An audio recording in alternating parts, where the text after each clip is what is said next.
태평양 한가운데 자리한 미크로네시아 연방의 섬 폼페이에 대해 들어본 적 있으십니까? 아니, 폼페이 미크로네시아도 모르겠고 폼페이도 모르겠는데. 거기 이제 약간 조그만 섬 아니에요? 조그만 섬들 모여 네, 있는. 그 중에 하나. 우리에게 많이 알려진 곳은 아니지만요. 이 폼페이의 남동부 테멘섬 연안에 오세아니아 최대 규모의 고대 해상 유적지가 있습니다. 일명 난마돌이라 불리는 이 섬은 자연적으로 형성된 게 아닙니다.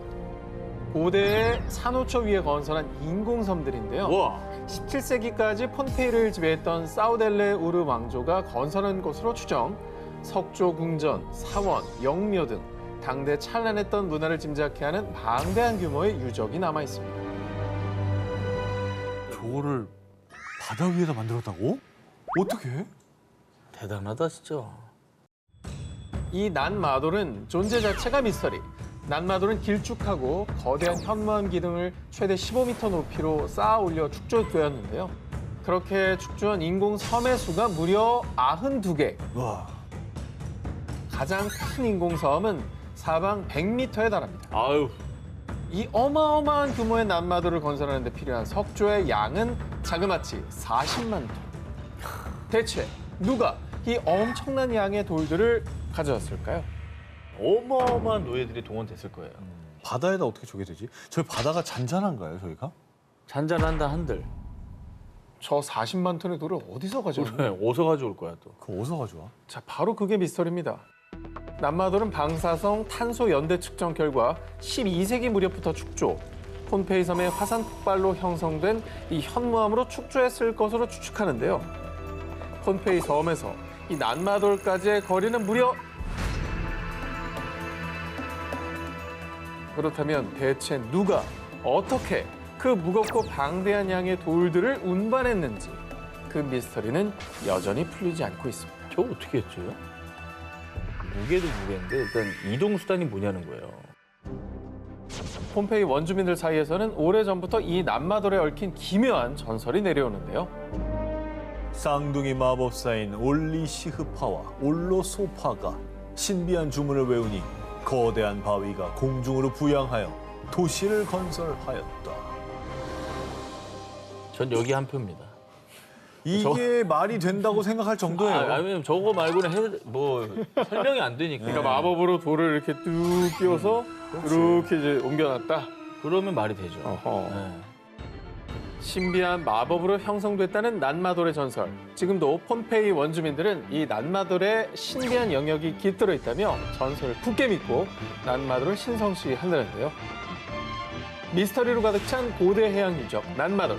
그 신비한 수수께끼는 아직도 풀리지 않고 있습니다. 여름 특집 미스터리 오싹 원정대 19 6위를 공개합니다. 저주받은 모모떼 습격.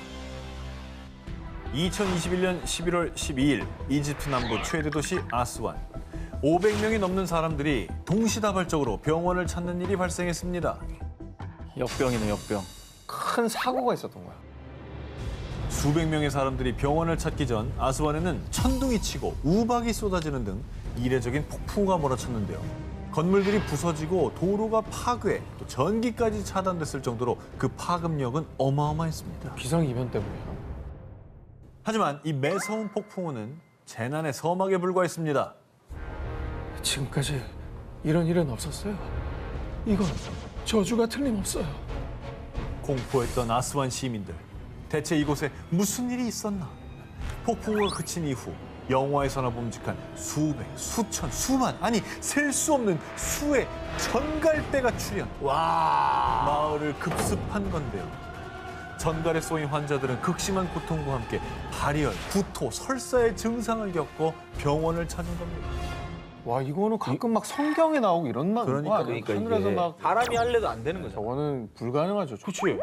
너무 이상한데 이거? 이 아스완 근처는 사막지대입니다. 그러니까 전갈이 생소한 건 아니었어요.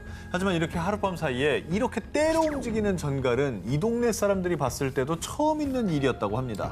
전문가들은 전갈이 빗물에 실려서 마을로 흘러들어온 것이라고 설명하지만 주민들은요. 누군가 파라오를 분노하게 한 거예요. 이건 저주가 분명하다고요. 그러니까 여기는 명엄한 기운이 있다니까. 나는 이집트는 좀 진짜 피라미드의 뭐 저주 이런 거 있잖아. 난 믿어요. 믿어요? 여기는 뭔가가 달라. 뭔가 좀 노여워하고 있는 거야. 실제로 폭풍우가 몰아치기 바로 하루 전 이집트의 고고학자들이 2400년 된 파라오 왕의 사원 유적을 발견. 신비한 비문이 새겨진 돌들에 대한 심층적인 연구를 시작한다고 밝혔는데요.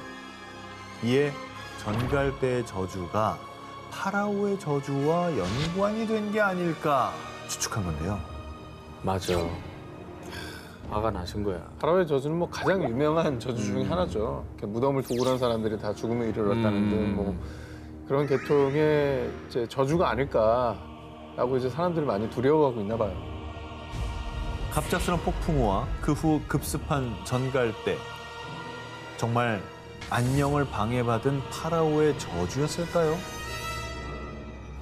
난 맞다고 봅니다. 난 맹신이에요. 여름 특집 미스터리 오사곤정대 19 5일 공개합니다. 프랑스 고고학계 최대 스캔들. 두 기자님은 전설의 초고대 문명 아틀란티스의 존재를 믿으십니까? 저는 뭐 별로 안 믿습니다. 그냥 있었으면 하는 바람이 있어요. 해저 도시가 있었으면 얼마나 우리에게 또 로망을 선사하겠어요. 그런데 말입니다. 어쩌면 사라진 전설의 아틀란티스처럼요. 프랑스 남부의 작은 마을 글로젤에 초고대 문명이 존재했을지도 모릅니다. 바로 이것이 그 증거입니다. 뭔지 모르겠지만 저거는 누가 봐도 기호예요. 그러니까 뭔가 의미를 담고 적어뒀다고 봐야 됩니다. 이 유물들은 1924년 프랑스 글로젤에서 농부 에밀 프라댕이 밭을 갈던 중에 발견한 지하 구조물에서 출토됐습니다. 의사이자 고고학자인 몰레와 함께 본격적인 발굴에 돌입한 결과 뼈에 새겨진 동물 그림, 가면 등이 추가로 발굴됐고요. 이들은 1925년 충격적인 연구 결과를 발표했습니다. 글로젤의 유물은 최소 10,000년 전인 신석기 시대의 유물입니다. 이곳 글로젤에 초고대 문명이 존재했습니다. 근데 신석기 시대 이제서야 돌 쓸 때 문자가 있었어요. 그러니까 인류 최초의 문자는 저쪽 그 중동 어디예요? 수메르. 그쪽에 그게 나온 걸로 추정하잖아요, 우리는. 청동기 시대인가요? 그래도 청동기. 신석기는 아니었던 것 같아요. 신석기는 아니, 석기 시대는 아니에요. 일단 저런 그 유물이 흔하게 나오던 게 아니기 때문에 일단 우리는 여기서 일단 의심은 해봐야 됩니다. 오케이, 이거 받아들이겠습니다. 진짠가? 등장과 동시에 고고학계에 엄청난 파문을 일으킨 글로젤의 유물. 이 엄청난 발견에 1926년 생제르맹 앙라이의 국립박물관의 관장인 살로몽 레이나흐가 글로젤에 방문을 했습니다. 조사해본 결과 글로젤의 유물들은 조사한 결과 진품이 확실합니다. 신석기 유물에 선명히 새겨진 문자. 이것이 바로 초고대 문명, 이른바 글로젤 문명의 존재 가능성에 힘을 실어준 것입니다. 박물관장이 얘기했습니다. 박물관 원장이면 그래도 학자시니까 그렇죠. 당연히 고고학자시겠죠. 네, 뭔가 있는 거라고 봐야 되겠는데요.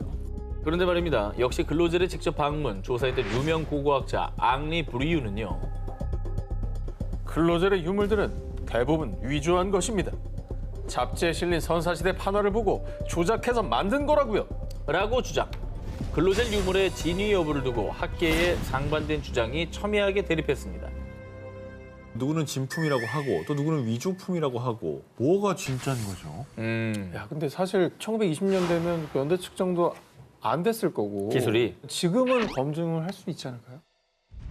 이 사건은 수십 년간 고고학계 최대 스캔들, 글로젤의 유물, 희대의 역사적 발견인가 최악의 사기인가라며 논란의 중심에 서게 됐죠. 그런데 1993년 글로젤에서 신석기 시대로 추정되는 거석들을 발견, 글로젤 유물의 진위성에 힘을 실어줬습니다. 석판에 새겨진 해독 불가의 문자. 혹시 우리가 몰랐던 또 다른 초고대 문명을 상징하는 것은 아닐까요? 글로젤 문명의 진위 여부는 여전히 미스터리로 남아있습니다. 여름 특집 미스터리 오사곤정대 19 4위 공개합니다. 움직이는 관의 진실. 박물관도 아닌 무덤 속 관들이 살아있다면 믿으시겠습니까? 아니 뭐 영화도 아니고 박물관 관이 어떻게 살아있습니까? 움직이는 관의 진실을 찾아 지금부터 저와 함께 떠나보시죠. 1812년 중남미 바베이도스. 당시 이곳으로 이주한 영국 출신 귀족 토머스 체이스는 생을 마감하면 가족묘에 안치되길 바랐습니다. 그가 사망한 후 그의 관을 안치하기 위해 체이스 가문의 가족묘인 지하 납골당의 문을 여는 순간 밀폐된 납골당 안에 안치돼 있던 100kg에 달하는 관들이 서 있거나 기울어져 있는 등 제자리에서 벗어나 흩어져 있었습니다. 무서워. 근데 그러면 도굴꾼이네요. 도굴하려고 막 다 뒤지고 세우고 막 했겠지. 막 그러면 뒤지고. 귀족 가문이니까 관 안에 뭔가 규정을 넣어놨을까봐 이제 막 뒤지다 보니까 저렇게 된 거 아닙니까? 보석류를 막 찾은 거죠. 도난당한 물품이 있었던 것도 아니고요. 또 몇 년 동안 지진에 대한 기록도 없었다고 합니다. 사람들은 노예들을 착취했던 악덕 농장주 체이스 가문의 원한이 있는 누군가의 소행이라고 생각. 체이스의 관을 안치한 뒤 납골당을 더욱 치밀하게 봉인했습니다. 그런데 바로 다음 날 새벽 체이스 가문의 납골당에서 빛과 소리가 난다는 제보가 이어졌고요. 5명에서 7명이 힘을 모아야 할 만큼 단단하게 봉인된 납골당의 문을 뜯어낸 후 또다시 사람들을 놀라게 한 오싹한 광경. 무덤 속 관들이 240도 기울어져 있는 등 또다시 제자리를 이탈해 흐트러진 모습이었습니다. 봉인을 했다면서요? 네. 근데 또 누가 들어온 거예요? 원한이 있는 무슨 세력의 짓인가? 당시 납골당에는 외부의 침입 흔적은 물론 목격자나 비밀 통로 또한 없었습니다. 이에 흉흉한 소문들이 퍼지자 당시 바베이도스 총독은 민심을 잠재우기 위해 범인 잡기에 돌입. 납골당 바닥에 석회가루를 뿌리고 시멘트를 바른 문에는 사람들이 쉽게 접근할 수 없도록 당시 바베이도스를 통치했던 영국 정부의 공식 봉인까지 붙이는 등 사건의 실상을 파헤치기 위해 총력을 다했습니다. 그리고 1년 뒤 사람들을 안심시키고자 다시 납골당의 문을 열었습니다. 다행히 석회가루 또 영국 정부의 봉인은 훼손당한 흔적 없이 그대로였는데요. 하지만 이번에도 관들은 아무런 흔적도 남기지 않은 채 또다시 자리를 이탈해 뒤엉켜 있었습니다. 지금까지도 여전히 풀리지 않는 수수께끼로 남아있는 바베이도스의 움직이는 관. 과연 그 진실은 무엇일까요?